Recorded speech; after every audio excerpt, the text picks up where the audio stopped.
Okay. So Frank, we're in the transformer room. What went on in here and how did this all work? Well, I suppose we should start from the beginning. So right up here in the ceiling, you see that those are called standoff bushings there. Those three, that's 115,000 volts on those on three-phase power coming in here and going across the ceiling here. You can see all these bushings up there, and then it's going to drop down here. Right here is this big pit was where at the very bottom was a very large, or two very large oil tanks, and then there was a bracing across. You can still see the I-beams sticking out here, and these transformers were mounted on top of that, and they were, I'm going to say they were like 12 feet high. And then you had these insulators going off the top, and those insulators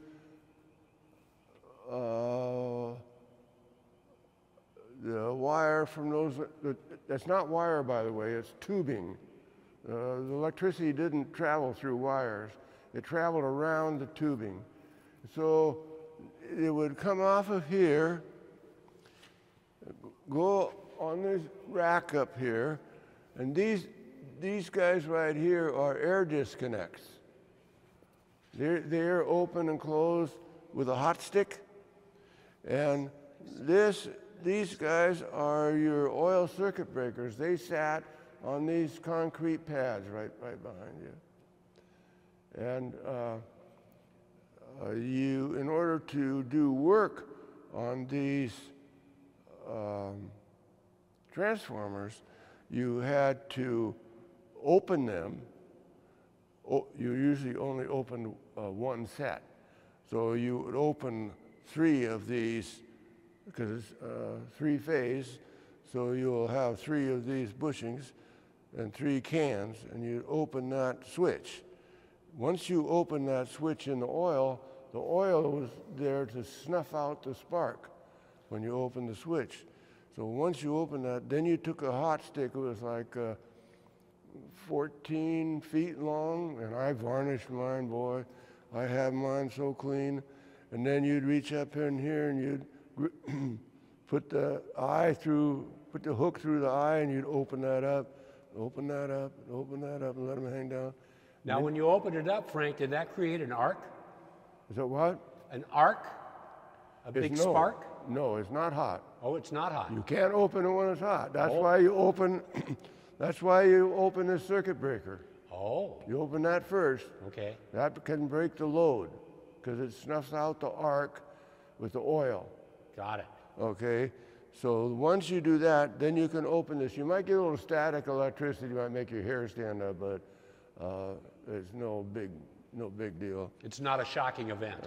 And so the reason for doing what I just explained is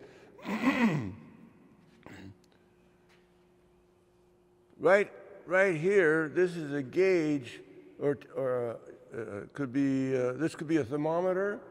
It tells you the temperature of the oil inside the transformer. It also right here. These two tanks are really hard to see. There's two tanks here. There's nitrogen, and there's a gauge on there.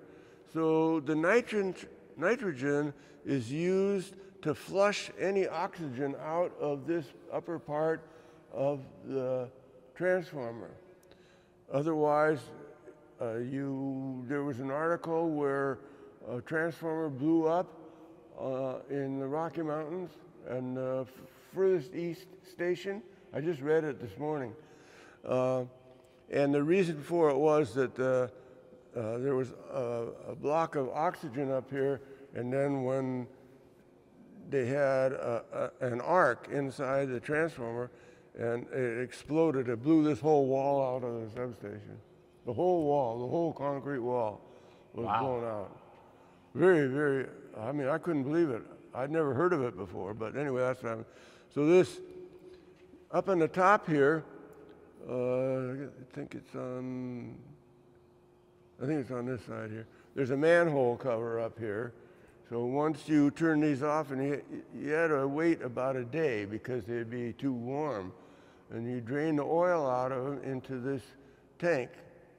And then, so the rest of the day, you're getting a ladder to be able to climb up here, and extension cords with non-breakable light bulbs, and believe it or not, a garden hose. What was the garden hose for?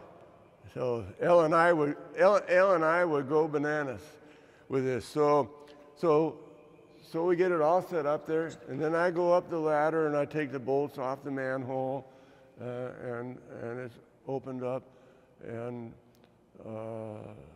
we never ran a fan in there or anything like that. But so the deal was that we had to climb inside here, and the reason was because you could hear the plates. Inside a transformer is always layers of copper plates, and they're all banded together. And over periods of time, from expansion and contraction, these little banding things can deteriorate, and so those little plates will vibrate, zit, zit, zit, zit, like that. So when I walk by the transformer, if I heard that, or I took a stethoscope and I listened to it, like I would the injectors on a diesel engine. So then we'd schedule maintenance on it. So Joe Yankopal, who lived here, he would be the first guy. He was the chief maintenance guy.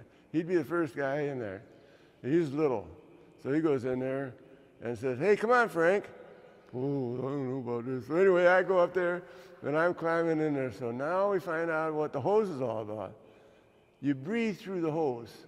You take a breath, and then you do some work, and you take a breath, you do some work. So if Elle and I got a hold of that, it would castrate the Milwaukee Railroad. So I'm in there, and I get claustrophobic, and I'm getting I don't like it. I'm out of here. I can't get out. I have a hard time getting my shoulders out through that manhole. But I get out, and I don't ever go back in again. So Joe and at that time we had hired, after I left as I helped her, then they hired another guy, and he was pretty small, so he and Joe tied these string bands up. And then, so the next thing that happens is we close the cover. No, we close the cover. We leave the cover open. And so we have a new 55-gallon drum of transformer oil sitting here on the floor. And we have a press filter here with a high potter. So a high potter is like a really good coffee cup, and it has two pins going through the side of the cup, and they're spaced like contact points in a distributor. And so we run this oil through this filter for maybe 24 hours, and then we take a sample of that oil and we put it in this cup. And then we put electricity, just 110 volt, plug it in, and we see if electricity can go through those 2 points. If electricity can pass through the points, which it did, you could see like little lightning. And so then we had to filter it for another series. We put another it had a big cone filter, like a ice cream cone. And so we run it through another filter, and then test it again, and that might be like an 8-hour period, or even the next day. Run it all night long. And so we had to make sure, of course, that they weren't going to try to run any work extras. So we get a good test. So we pump that oil then back into this transformer while the lid is open, and then we take that 55-gallon drum of new transformer oil and top it off with that, may only take half of it, or we might take all of it. And the debris, the sludge, which would have carbon in it, would be in the bottom of that tank, which I'll get back to. So anyway, then I put the lid back on, put sealant on the gasket, bolt this like a dozen bolts to bolt this lid back down, and then turn on the nitrogen and watch this gauge here, or the gauge on the nitrogen tank, and once it stopped moving, then that would mean that it's sealed. And so that would tell me that it's okay to energize this, but we probably waited 8 hours before we did, as a safety thing. Okay. And so then, then I would close these air brakes, because I got no load, so I'm close those air brakes, and then I would go in the other room and then close these circuit breakers, these 3 cans, and then it would be humming, it would be going. So I'd walk by it and